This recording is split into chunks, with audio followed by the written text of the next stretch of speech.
Assalamualaikum warahmatullahi wabarakatuh. Bismillahirrahmanirrahim. Alhamdulillahirabbil alamin.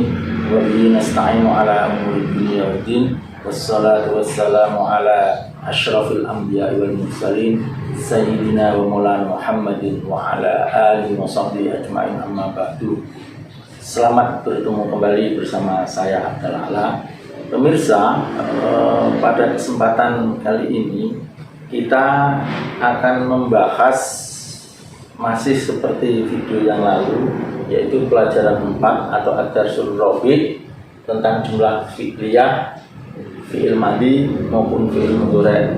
Tapi ini bagian 3. Kalau video yang kemarin kita membahas dhamir subjek huwa dan ya plus objek dengan binaknya binak sahih dan mahfuz. Untuk kali ini kita akan nanti membahas binak nakis. Namun sini saya berikan judul dengan berbagai binak. Dan sebelum masuk ke binak nakis, contoh-contoh dari fi'il madhi, fi'il mudhari', fi'il ya disertai objek untuk binak nakis, kita akan menjelaskan dulu tentang pengertian binak. Apa itu binak? Binak berasal dari bahasa Arab. Bina itu artinya bangunan, meskipun ada makna yang lain. Tapi bina di sini artinya bangunan. Kenapa dikatakan bangunan? Kata yang terdiri dari beberapa huruf itu dianggap bangunan. Nah, kalau kita bangunan kenal ada ruangan depan, ruangan tengah, ruangan belakang. Nanti pada kalimat karena kalimat tersusun oleh kata, maksud saya kata yang tersusun oleh huruf pertama, huruf kedua, dan seterusnya. Nah, itu kita analogikan dengan bangunan, ruang pertama, ruang kedua, ruang ketiga. Kalau kata, bangunan kata yang asli itu ada dua macam, seperti rumah, seperti bangunan rumah. Bangunan kata itu ada dua jenis. Bangunan yang asli terdiri dari 3 huruf. Kalau rumah 3 ruangan, ada yang asli memang 4 huruf. Kalau rumah 4 ruangan asli. Nah, yang 3 huruf disebut sulasi, 3 huruf. Yang 4 huruf disebut rubah. Sulasi rubai ini adalah dalam bentuk dasar rumah aslinya. Karena untuk kepentingan yang lain, kepentingan kalau rumah misalnya ada kepentingan yang lain akan ditambah ruang dalam kata, dalam bahasa kata. Nanti untuk kepentingan yang lain juga ditambahkan. Seperti kalau analogi dalam bahasa Indonesia, sulasi rubah itu tidak ada bahasa Indonesia. Tapi untuk yang sulasi mujarrad, sulasi ini dibagi dua, ada sulasi mujarrad, sulasi mazid. Sulasi mujarrad, mujarrad artinya belum ada tambahan, masih asli. Atau dalam bahasa Indonesia ini disebut bentuk dasar. Tolong, misalnya tolong atau tidur, itu bentuk dasar. Kalau bahasa Indonesia kita kenal tidur, perimbuhan menjadi menidurkan, meniduri, ditidurkan, dan macam-macam. Atau misalkan kata lihat, bisa melihat, memperlihatkan, melihati, melihat-lihat, dan sebagainya. Nah, itulah kalau bahasa Indonesia imbuhan itu ada di, mekan, mei, memperkan, dan memberi, dan lain-lain. Kalau bahasa Arab tambahannya tentunya tidak seperti itu ya. Dalam bahasa Arab tambahannya ya. Jadi kata yang berimbuhan itu disebut mazid, tambahan atau berimbuhan. Misalkan gembira, fariha, yafrahu. Bahasa Indonesia bisa mendapat tambahan mekan, menggembirakan. Nah, kalau bahasa Arab gembira fariha, untuk menggembirakan orang, bukan memfarihakan, bukan, tapi ditambah, diikutkan wazan nanti fa'al, farroh. Ya, ini sekalian nambah. Ya. Nah, dalam masih sulasi mujarot ini nanti ada yang mengatakan 5 pola, ada yang 6 pola. Kenapa ada pola-pola? Karena bahasa Arab pada hal yang penting adalah mengubah satu kata menjadi kata yang lain, dan itu ada polanya. Dan untuk mujarot ini ada yang mengatakan 5 pola, ada yang 6 pola. Nah, untuk kita nanti bab 1 sampai bab 14 yang kita bahas adalah masih satu pola, yaitu pola fa'ala yaf'ulu. Selanjutnya nanti pola yang lain kita bahas dalam bab 15, satu bab aja, yaitu bab nanti polanya 2, 3, 4, dan 5. Kenapa satu bab? Karena semua pola-polanya sudah mengacu pada pola yang pertama, yaitu fa'ala yaf'ulu. Sekedar mengetahui aja, mazid nanti ada fa'ala, af'ala, fa'ala, tafa'ala. Ada yang mengatakan 14, 12, tapi pada video yang lalu kita jelaskan kita nanti akan membahasnya 8. Kenapa hanya 8? Karena namanya pola, yang dibuat pola itu adalah yang sering, kata yang sering muncul, harus dipolakan. Kalau katanya itu nggak banyak yang modelnya seperti itu, nggak usah ada pola. Artinya nggak begitu banyak lah, makanya nggak dimasukkan. Nanti kami memasukkan hanya 8 pengajarnya. Kemudian yang 4 huruf, bangunan yang terdiri dari 4 huruf. Kalau bangunan rumah 4 ruangan disebut rubai. Ada nanti rubai mulhaq, manqut, dan masjid. Ini nggak perlu saya terangkan dulu. Kembali kepada terkait dengan bina, bahwa 3 huruf kata yang berbasis 3 huruf, terutama yang 3 huruf, baik nanti yang mujarad maupun sulasi, itu ada beberapa macam binanya, yaitu ada 7. 3 huruf ini berasal dari pola kata fa'ala. 3 huruf jadi mengubah kata dalam bahasa Arab itu ada polanya. Pola yang diambil adalah 3 huruf fa'ala.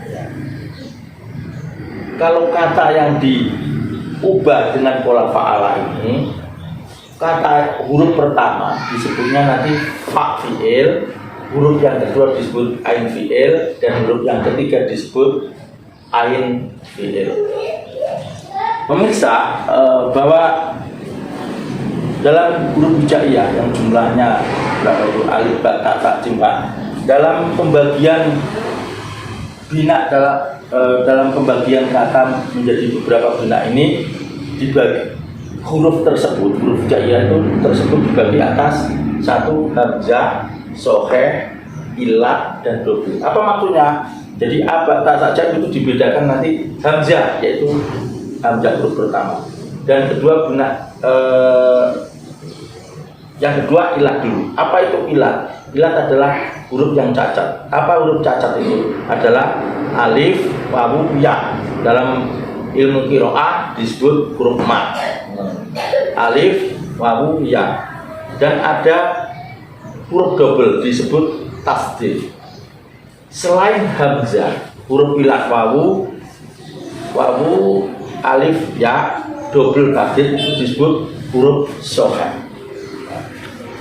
Terkait dengan bina dan pembagian berdasarkan hamzah, soheh, ilat, dan double ini, kata dalam bahasa Arab dibagi menjadi 1 bina soheh, yaitu kata yang ketiga hurufnya, baik fa fi'il, ain fi'il maupun lam fi'il, adalah huruf soheh, bukan hamzah, bukan ilat, dan tidak didobel.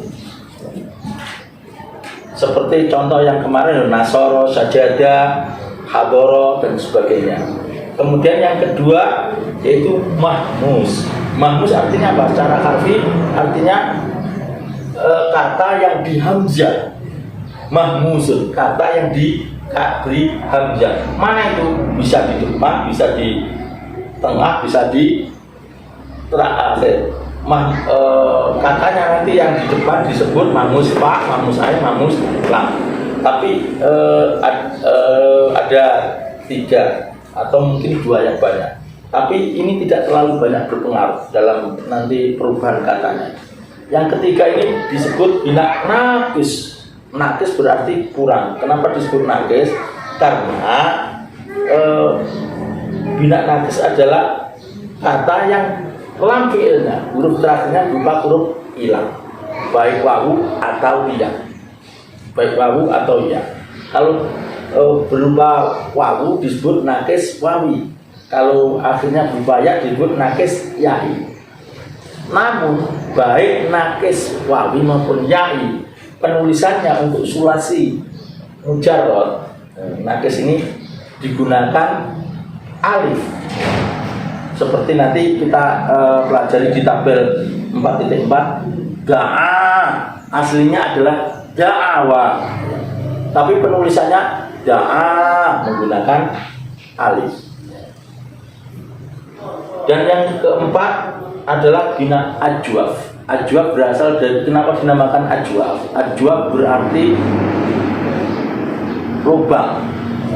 Lubang. Kenapa dinamakan ajwaf? Karena tengahnya lubang. Lubang apa? Cacat. Berupa huruf hilang. Ya, ajwaf itu berlubang. Jadi contohnya nanti zaro atau soma, itu dari 3 huruf asalnya soma, sawama, tengahnya huruf wawi. Sama seperti nakis, baik wawi maupun yai, baik nanti huruf ilahnya berupa wawu atau ya, dalam penulisan untuk fi'il madinya nanti berupa alif. Jadi soma, kola, dan sebagainya. Yang kelima, mudhaf, artinya didobel. Do'afun, artinya kata ada 2 hurufnya yang didobel. Jadi misalkan madada, karena dobel nanti ditasjid menjadi madda. Kita nanti akan pada tabel 4.6. Kemudian ada misal dan lafuz. Pada wazan ini sampai bab ini kita sampai wazan bab 14 kita tidak akan bahas tentang misal maupun lafuz, tapi sekedar tahu saja bahwa bina misal ini adalah bentuk kata yang fa'ilnya, huruf depannya berupa wawu atau ya. Sedangkan lafif namanya kalau lafif kenapa dinamakan misal? Nah, ini saya nggak tahu persis kenapa dinamakan misal. Kemudian lafif, yang ketujuh lafif. Lafif adalah ada 2 huruf, tidak 1 huruf, 2 huruf. Baik yang di depan maupun yang di belakang ini berupa huruf ilat atau depan sama tengah sama belakang disebut lafif. Kalau yang terpisahkan fa maupun lam berupa huruf ilat disebut nanti lafif mafruq, artinya huruf ilatnya terpisah. Kalau yang tidak terpisah disebut lafif mafruq. Nah, ini sekedar penjelasan tentang bina, supaya nanti pemirsa tidak bingung mati kalau misalkan saya nanti mengatakan ini bina nakis, bina ajwaf. Definisi tidak perlu, yang penting kita ngerti ya. Kita tidak perlu mendefinisikan secara penting, tapi definisinya cukup seperti itu saja. Baik, untuk lebih jelasnya kita akan melajari tabel 4.4 yang selanjutnya nanti pemirsa harus hafalkan. Dan di akhir dari video ini, pertemuan kali ini, saya nanti akan menyampaikan atau mengucapkan dari tabel 4.4 sebagai koreksi dari saudara menghafal dan mengerjakan tabel 4. Ya, gitu dulu. Kita lihat di tabel 4.4. Pemirsa, baiklah kita lihat pada tabel 4.4, yaitu fi'il madhi dan mudhari' dengan subjek orang ketiga tunggal dan wahia dan objek pada bina nakis wawi. Seperti tabel sebelumnya bahwa kolom ini, kolom alif fa'il maupun maf'ul bih, subjek maupun predikatnya berupa dhohir, Muhammad Zaid. Sedangkan kolom kedua fa'ilnya dhohir Muhammad, tapi objeknya berupa kata ganti atau dhamir hu. Dan yang kolom ketiga ini baik subjek maupun objeknya adalah kata ganti atau isim dhamir. Pada contoh yang satu ini diisi semua ini memanggil atau bisa bermakna mengundang, berdakwah ya, adalah da'a bina naqis. Da'a fi'il mudhari'nya yad'u. Da'a berasal dari, karena ini naqis wawi, berasal dari da'awa, yad'u. Kenapa kok enggak dida'a? Ya ginilah bahasa Arab. Dan ini pakai alif. Jadi menjadi da'a ya. Bukan alif layinah. Kalau untuk sulasi mazid nanti itu kalau huruf ilat dalam bentuk alif layinah, tapi sulasi mujarrad dalam bentuk alif. Da'a yad'u ya. Muhammad memanggil Zaid, da'a yad'u Muhammadun Zaidan. Muhammad memanggilnya, da'ahu yad'uhu Muhammadun. Dia memanggilnya, maksudnya dia Muhammad, da'ahu atau yad'uhu. Nah, untuk subjeknya perempuan rodiyah, maka da'a menjadi da'at. Wawu maupun alifnya hilang. Ini yang perlu diperhatikan. Da'a menjadi da'at, hilang satu hurufnya ya, da'at. Fi'il mudhari'nya seperti pada bina soheh, tad'u. Bukan tad'u, bukan yad'u ya, tad'u gitu. Jadi rodiyah memanggil Zaid, da'at atau tad'u rodiyatun Zaidan. Demikian juga untuk objek dhamir da'athu ya, da'athu tad'u rodiyatun. Dan untuk subjek maupun objeknya isim dhamir, ia memanggilnya da'athu tad'uhu. Demikian penjelasannya, pemirsa bisa mempelajari sendiri untuk nomor-nomor berikutnya ya. Berikutnya yaitu membaca talayatlu. Bisa juga tala itu mengiringi talayatlu. Kemudian yang nomor 3 syaha atau yashu, sangat menginginkan atau bernafsu. Kemudian yang keempat bala yablu, menguji atau mencoba. Bala yablu dari kata bala. Dan yang keempat roja yarju. Dan yang kelima, yang keenam rosya yarsu ya. Demikian penjelasan dari saya. Saya harap jika pemirsa menginginkan bisa, mohon ini untuk dikerjakan betul dan dihafalkan ya. Kembali lagi seperti yang kata-kata kemarin itu harus, karena kita nanti sampai bab 14 sebelum anwa'ul wazni, macam-macam wazan, makanya kata-kata yang kita gunakan adalah kata-kata ini, kata-kata yang kita hafal semua ini sampai bab 14. Jadi mohon untuk dihafalkan, karena inilah nanti sebagai patokan atau sebagai pola untuk kata-kata yang kita belum kenal nanti. Demikian, terima kasih. Baik pemirsa, setelah pemirsa mempelajari tabel 4.4 dan kemudian mengerjakan yang belum terisi dan selanjutnya menghafalkan, marilah pemirsa saya ajak untuk membahas harapkan apa yang saya sebutkan dalam bahasa Indonesia, sekaligus juga nanti saya ucapkan bahasa Arabnya sebagai koreksi dari pemirsa mengerjakan. Terima kasih. Yang nomor 1, Muhammad memanggil Zaid. Bahasa Arabnya da'a atau yad'u Muhammadun Zaidan. Muhammad memanggilnya, nyanyi Zaid, da'ahu atau yad'uhu Muhammadun. Dia memanggilnya, da'ahu atau yad'uhu. Untuk subjek muannas, Rodiyah memanggil Zaid. da'at atau tad'u radiyatun zaidan. Untuk domir objek, radiyah memanggilnya, da'at hu atau tad'uhu radiyatun. Baik subjek maupun objek domir, ia memanggilnya, da'at hu atau tad'uhu. Yang nomor 2, Muhammad membaca Al-Quran. Tala atau yatlu Muhammadun Al-Quran. Dengan objek domir, Muhammad membacanya. Talahu yatluhu Muhammadun. Subjek dan objek domir, talahu yatluhu. Untuk subjek mu'annas, radiyah. Radiyah membaca Al-Quran. Talak tatlu radiyatun Al-Qur'ana. Dengan objek domir, talathu atau tatluhu radiyatun. Dengan subjek dan objek domir, talathu, ia membacanya, talathu atau tatluhu. Yang ketiga, sangat ingin, syaha, fi'il mudhari'nya yashhu. Muhammad sangat ingin Jamilah.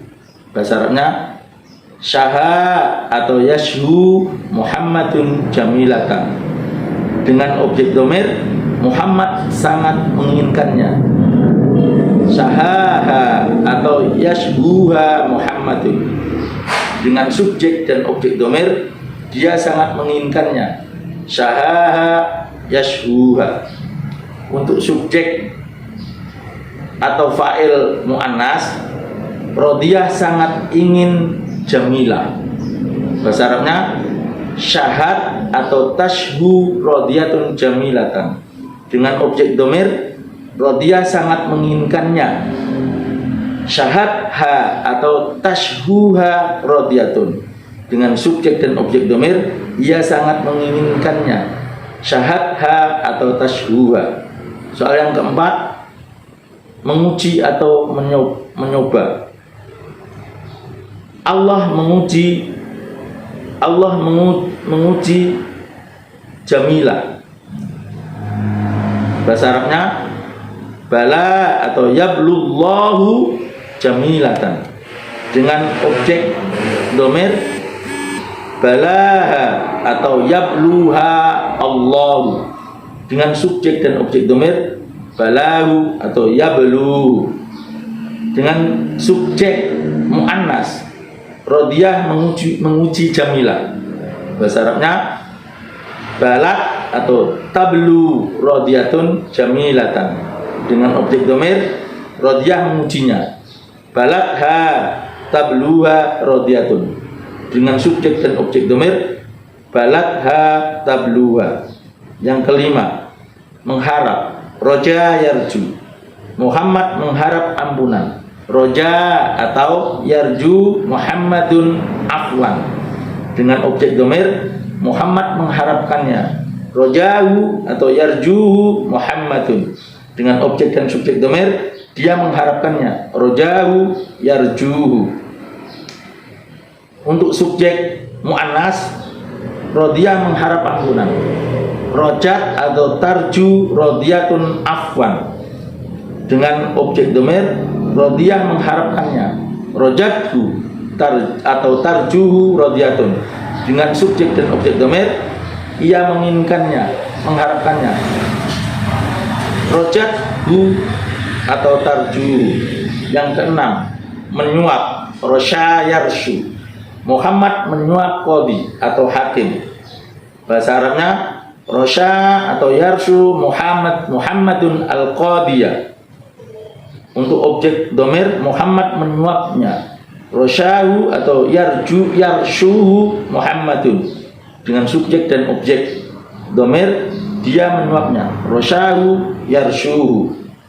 Untuk subjek mu'annas, radiyah menyuap qadhi atau hakim. Rosyadhu atau rosyad atau tarshu radiyatun al-qadiyah. Dengan objek domir, radiyah menyuapnya. Rosyadhu atau tarshuhu radiyatun. Dengan subjek dan objek domir, ia menyuapnya. Rosyadhu atau tarshuhu. Ya, demikian isian dari tabel 4.4 yang bisa saya sampaikan. Semoga pemirsa bisa mengerjakan benar semua dengan mengoreksi diri dari jawaban saya. Terima kasih atas perhatiannya. Sampai bertemu di video yang akan datang pada Bina Ajwa. Assalamualaikum warahmatullahi wabarakatuh.